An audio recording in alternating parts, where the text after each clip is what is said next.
ትንቧለን እንግዲህ ቦልልል እያለች ትመጣለች ማለት ነው። እኔ ዛሬ ትንቧለን አልተፋተዋትም ማለት ነው። ለዚህ ቻናል አዲስ ናችሁ ሰብስክራይብ፣ ላይክ፣ ሀሳብ አስተያየታችሁን አስቀምጡ ማለት ነው። እህቶቼ እጅግ አድርጌ አመሰግናለሁ። ኧረ ጋይስ ወዴት እየሄድን ነው? ቻናሉን ፈራችሁትሳ? ኧረ ስኬቶች ወዴት ናችሁ? የምሬን እንምላችሁ ትልቁንም ትንሹንም ቻናል ፍሪት ነው ያላችሁት። ለምንድን ነው? ትንቧለን እንግዲህ እሺ ወለለለለለ እያለች እንግዲህ ትንቡልልልል ይመጣለች። ከማትፈለግበት ቤት ለምን ትሄዳለህ?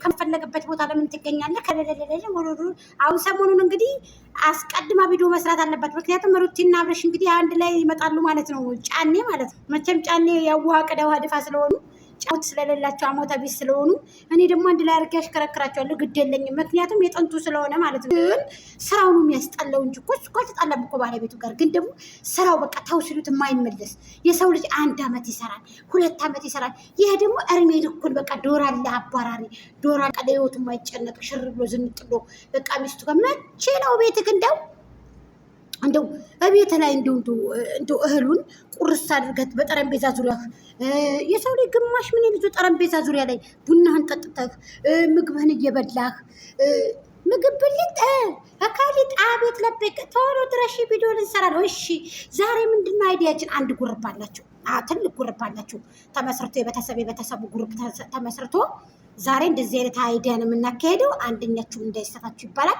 የተሳሳቱ ደግሞ ቁርጥ እየተባለ ወደኋላ ወደፊት ይጣላል ማለት ነው። ከዛ እሜት የተንቦለለ እንግዲህ ቡልልልልልልልልልልልልልል እያሉ እንግዲህ ሸዋ ይላሉ። እንግዲህ ፀጉራቸውን ወደ ላይ ቀጥ ያደርጋሉ። ሲፈልጉ ደግሞ በመቀስ ይቆረጣሉ።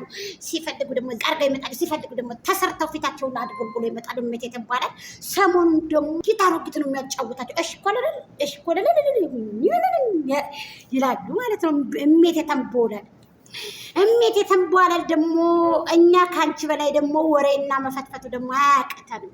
ማዘገጃጀትም ሆነ ማቀነባበርም ሆነ ካንቺ በላይ እንጂ እኛም ቢሆን አንቺም እንጀራ ነው የበላሽው፣ እኛም እንጀራ ነው የበላነው። ግን ደግሞ አንዳንድ ጊዜ በቃ የሆነ ነገር አለ አይደል? ቀስ ብለሽ ምናምን ነገር ብትሰጪ ሀሳብ ጥሩ ነው። እና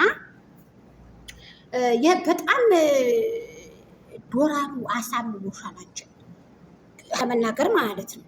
ምክንያቱም በልቶሻል፣ እንድንዴ ያርጎሻል ብሩ ማለት ነው። ፍርድሽ ነው፣ አይፈረድብሽም። የቤት ኪራይ ያለ አዲስ አበባ ላይ በወር 50 ሺህ ብር ነው የከፈይ ብትኝ ወታባት ያግቼ ከፍለዋለሁ ትባላል። ትክክል ነሽ። ለዛ ነው የቦለልሽው። አሁን እኔ ማን አዲስ አበባ ተቀምጬ ከባህር ዳር ወጥቼ እሱ መጥቻው ቡልል ልብል እሜት ተንቧለን። ምናልባት የራሴ ቤት ሊሆን ይችላል። ግን ገብቶሻል። ግን እሜት ተንቧለን እኔ ከአንቺ እንደዚህ ፊት ለፊት ተቦቧለን በጀርባ ሁኔ ተቧለሌ ወይንም ደግሞ ከአንቺ ተቡላሊዋ ማለት ነው። ስለዚህ ወጣቶች ጋር ብዙም ባትሳተፊ ጥሩ ነው። ወጣቶች ጋር የአንቺ ልጆች ይሆናሉ። እነዚህ ልጆች ይሆናሉ። ሀቅ ለመናገር ግን ደግሞ በቃ አሁን እኮ አንቺ ነሽ እኮ ልጁን እኮ ትዳሩና ሚስቱ ጋር እንዳይኖር እያደረግሽ የምታግጁ አንቺ ነሽ። ለምን ጥቅም ትፈልጋለሽ ከወደዛ። እነሱ ደግሞ አፋቸውን እንጂ ቢሞቱ ገንዘባቸውን አያቀምሱ። ንገርሽ ለምን ብዙ ትምህርት ወስደዋል። አያቀምሱሽም መስሎሽ እንጂ የማያዋጣ ባልቅ እንዲህ ቢሰማል እንደተባለው እመኑ። ሰሞኑን አብርሽና ሩታ አንድ ላይ ባይመጡ ጎጃሚ ምን አለ ትላላችሁ? እመኑኝ ያልኳቸው። ምክንያቱም እነዚህ ሁለቶች ኪሳራ ላይ ሊወድቁ ስለሆኑ ልጆቹ ያ ሰው አይቶ ካልሆነ ነገሩ ቢሆንም ይሆናል፣ ባይሆን ምን አባቱ ሰርተን እንበላለን። ሰፊ ነው መሬቱ ይላል አማራ ሲተረት።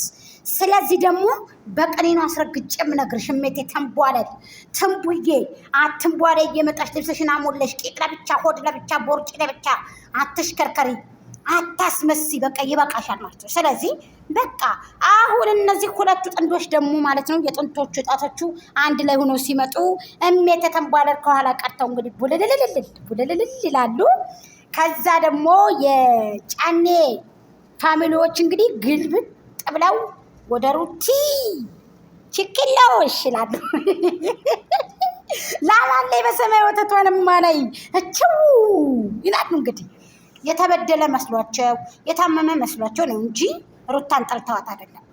አብርሃምን የሚወዱት ከሆነ እነሱ ጫኔን የሚወዱት ከሆኑ እነሱ አቶ ጫንን የሚወዱት ከሆነ ወይንም አብርሃምን የሚወዱት ከሆነ አቶ ጫንዬን የሚወዱት ከሆነ እኮ እነሱ ማለት ነው ሩታን አይጥሏትም። እንገራችሁ እውነቱን። ግን የተበደለ መስሏቸው ፍቅር ደስታ ይሁን እንግዲህ ጭው ብለው እንግዲህ ማይ ጋድ እኔ በጣም ያዘንኩት ማለት ነው። ይሄ ግጥም ቤት የማይመታ እንኳን ቤት ቀርቶ የውሻ ማሰሪያ እንኳን አይፈታም እኮ እቺ ዋርካ ላይ ዋርካ ሁን የበላለው እሜት የተንቧለል ፈስታብኝ ይዋለላለሁ አለች አንዷ ናት።